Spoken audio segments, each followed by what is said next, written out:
Hi Flosstube, it's Heather Miller here, the Mirror Image Stitcher here on YouTube and also on Instagram. Welcome to my channel about cross stitch. I'm doing a Flosstube today. It is August 9th, 2026, and I am trying to film this in a downward fashion because I just wanted to showcase the actual stitching a bit more, be able to get a little bit closer view of it and to be able to show you that. This is one of the Canada swaps. This was my second gift that I received and it was just absolutely so cute. And I have my favorite pair of snips and I have some floss from my grandma's stash. If you can see, the labels on it are quite old.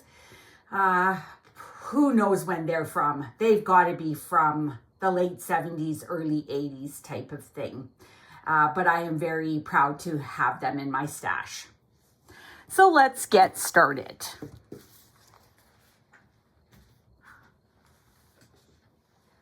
I want to show you kind of in a chronological order how I stitch in the month. On the first, I tried to work on this pattern. It's Ink Circles, Reflections of Canada. I am using this variegated floss, and it's called 11 Points. I'm going to insert a picture here now of where it was April 9th, 26. And this is where I am right now. The pattern is 115 by 115, which is 6,527 stitches. It's on a Loops and Threads Ada, which is an 18 count, and I am really enjoying this fabric a lot. I am stitching it because it's a variegated floss. I tend to stitch from the left-hand side towards the right because I make each stitch individually. Now, how I started was I started in the middle of my fabric here and I worked my way down to this bottom left-hand corner. And then I have turned it around and now I am stitching in a downward pattern to get to this corner, which is technically the top left-hand corner. And then I will complete by going across that way.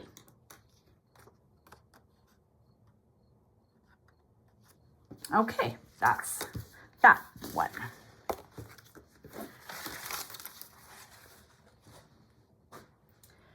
The next one I work on is a 4th of the month. It's generally a US Patriotic piece.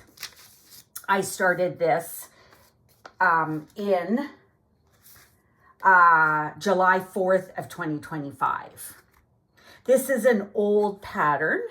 It is from the magazine For the Love of Cross Stitch, July 1990. It's 64 by 80. And this one has caused me a fair bit of grief. I'm going to move that out of the way. This is how I'm working it. Just try to get those a little bit out of the way. I did want to iron and do a few things, but my iron crapped out and it's flaking off all the Teflon on the bottom of it. So the iron's done. I'm going to have to, next time I go to Costco, get another one, a new one. Won't be as nice as this one, but it'll do the job. This is a natural raw linen, 32 count. These are the flosses that I am using. So they're a combination of the DMC that's called for, and if I didn't have enough of that, I did try to do a conversion to Cosmo floss, just so that I could stitch from stash. This one has caused me a lot of grief. As you can see, these shading, oftentimes the colors are only one color apart. Like you can see here, like 433, 434, 435, and so on. And up close when you're stitching, it's very hard to see the difference. So basically, I had given it a month off, and the last time I worked it, I am filling a bit more in, and basically I am literally going to be stitching row to row to get this completed. I did want to show you, funny enough, I was going through my things and I actually found, I have stitched this once before. I stitched this for my friend Lisa. And I've stitched it in 2002 because I have a close-up picture of it and it's got the date on it. So I had it professionally framed. She is from the US. The picture has a glare on it, but anyway, I can prove that I have done it once and I can do it again. So that was pretty fun to find that. All right, moving on. Oh, and actually, I don't know if you could tell, but I actually have put it in a hoop also. I normally am a stitch in hand person, but that has helped also just to keep it straight because there are like a ton of fractional stitches in that pattern. All right, the next one is that I work on regularly is Susanna Walker by Modern Folk Embroidery. This is the bag. I had finished a cross stitch Barbara Bourgeot Richards pattern from the late 80s. And so I just made it into a project bag and I used a bit of this old fabric, late 80s fabric, how convenient, and made a little needle book to go with it. That's what I house it in. This is the top of the pattern. So I'm doing really well. And I am working my way across. So the last bit was, I kind of was here and I am working across this way. I had chopped up the pattern, gridded the pattern into, I think it was 48 pieces, and I'm doing one piece a month. It is 187 wide by 241 high. I'm doing it on 36 count country mocha linen. It is by Modern Folk Embroidery. Can't remember if I told you. And it was a leap year start in 2024. I do have a hanging thread there. And I'm really enjoying this. So I do one part every month. Part of it is, these are the threads. And I believe they're all DMC, except for there's this one Cosmo, but the rest are all the called for DMC. And I probably just substituted that because the one that was called for, I didn't have enough of. I did want to show you that it is a huge pattern. I am doing it on Pattern Keeper, but I also printed out the pattern so I could grid it. And this is like the latter half, right? My favorite thing is, now that I've done a piece, my favorite thing about paper patterns is being able to cut off a part of it. It's so satisfying to cut off a part of it when I am done that portion. So very satisfying to take that piece and crumple it up. All right. The next pattern that I am working on is a full coverage. I'll put in a picture here. It's called African Woman. And I started it October 3rd, 2023. And I started it on the plane going to South Africa. This is bag that I got from Kaylee Tent Stitch, and she actually kindly sent me a bit of extra fabric so that I could make a needle book out of it. I don't do very much. I just put a piece of batting in between. And it actually has a zebra, you can sort of see there, it's got a zebra print on the inside. These are the flosses. They look a bit of a mess for sure, but they are braided, which does help them to prevent them from getting even more knotted than they already are. But it's working out really good that way. And this is the piece. So I am doing it on a piece of Kaylee Tent Stitch. It is called Gold Streak. It's a 32 count linen. It is 166 by 200. There are 30 colors, and it's a total of 33,000 stitches.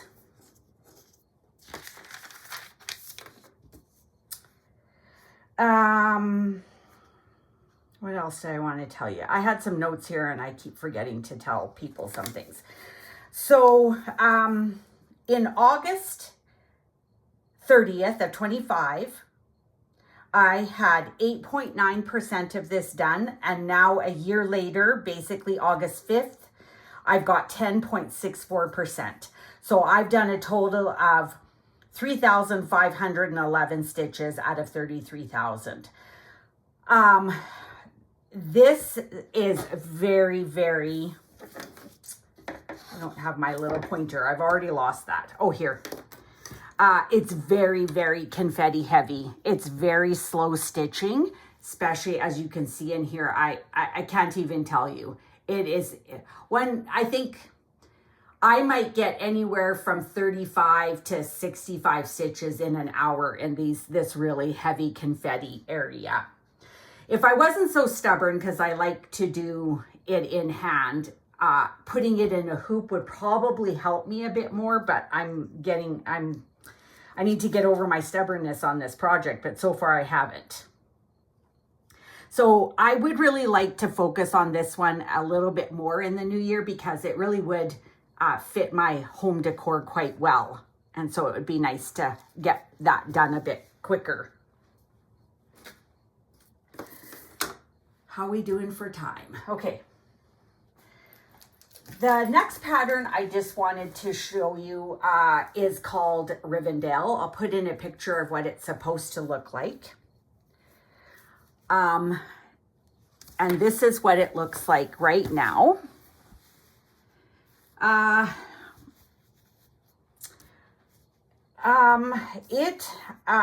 started it April 8th with MJ Stitches with Megan, and that's the name of her Flosstube.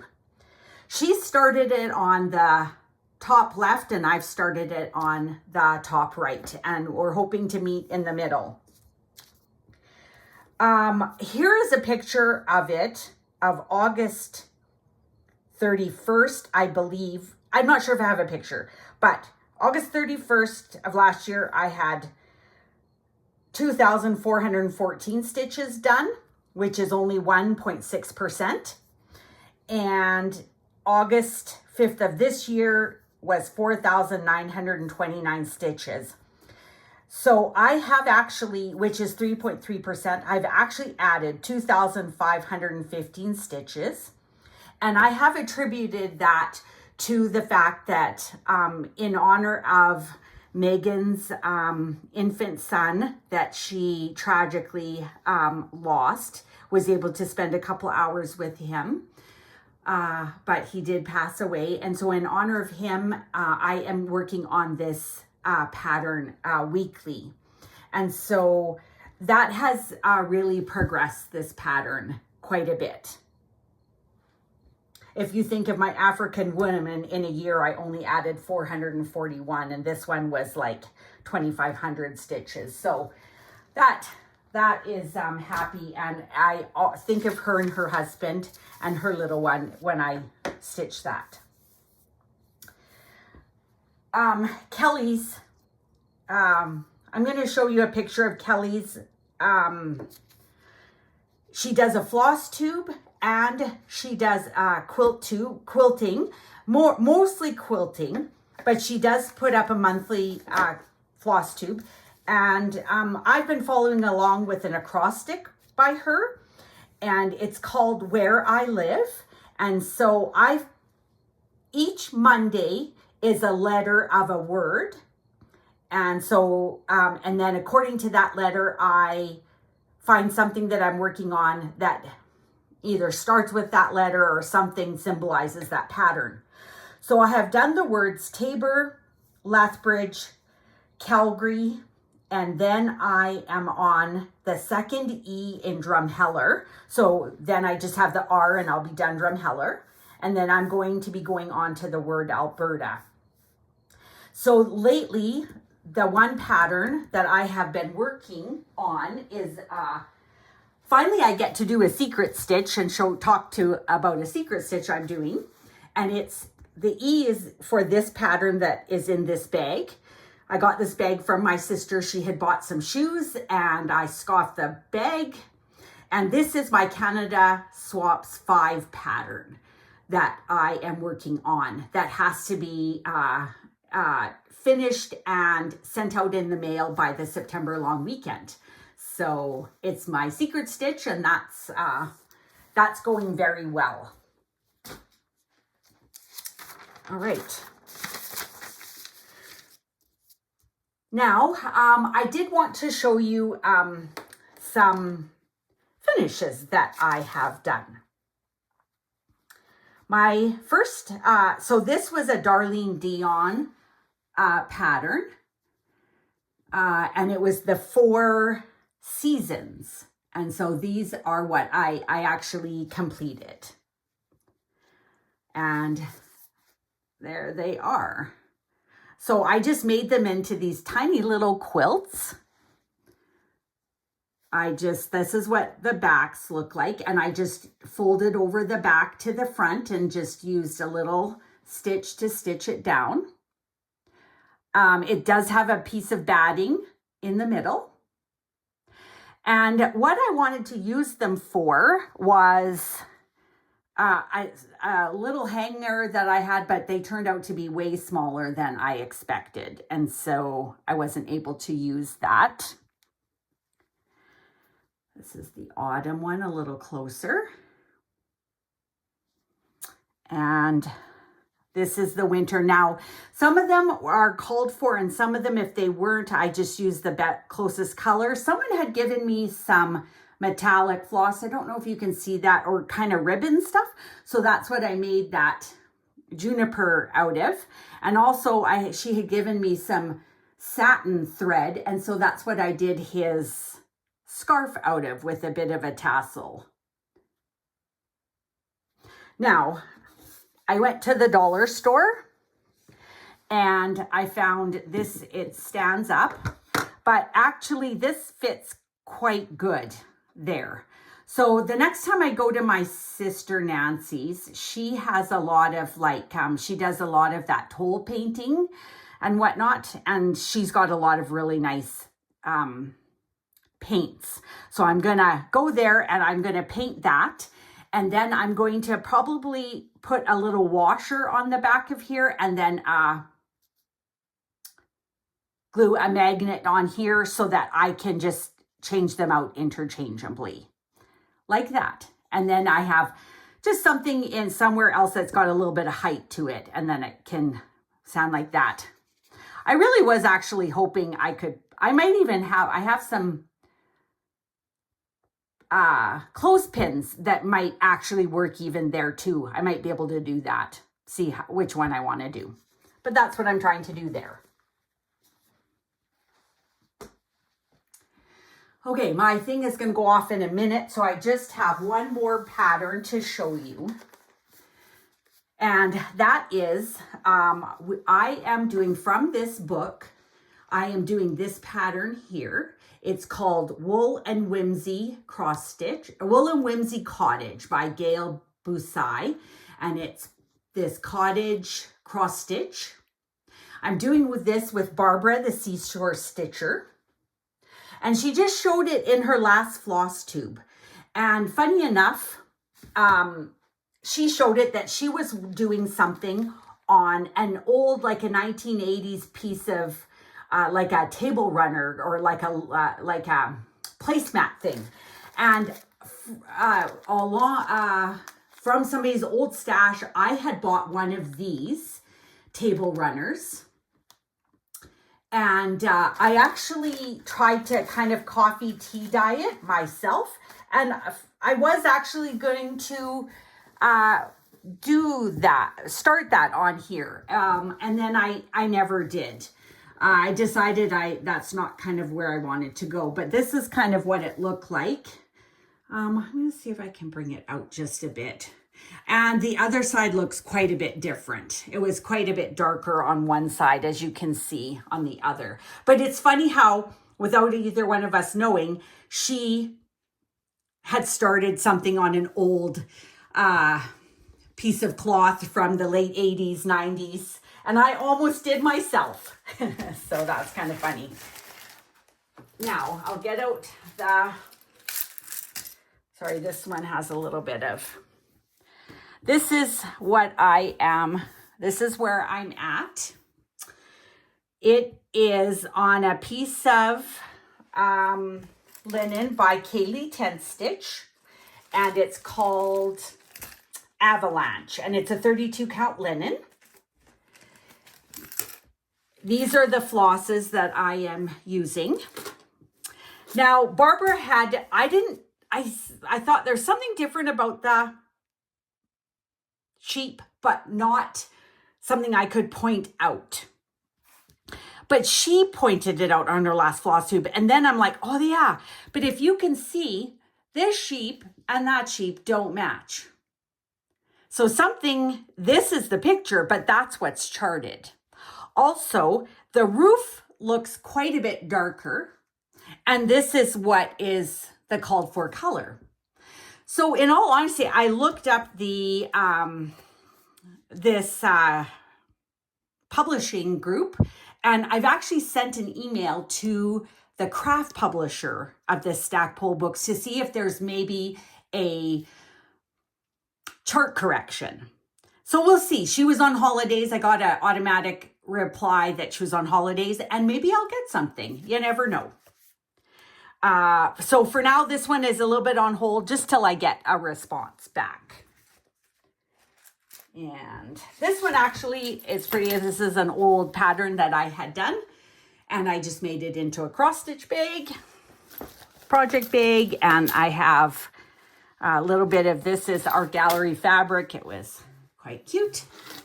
And, that's what it's housed in. So that's all of my stuff I wanted to show you today. And I just wanted to thank you for stopping by and listening to me chat about my cross stitch. And yeah, I appreciate you taking the time out of your day to spend some time with me. So like I always say to my friends and family when they're leaving, see you, love you, bye. Thank you.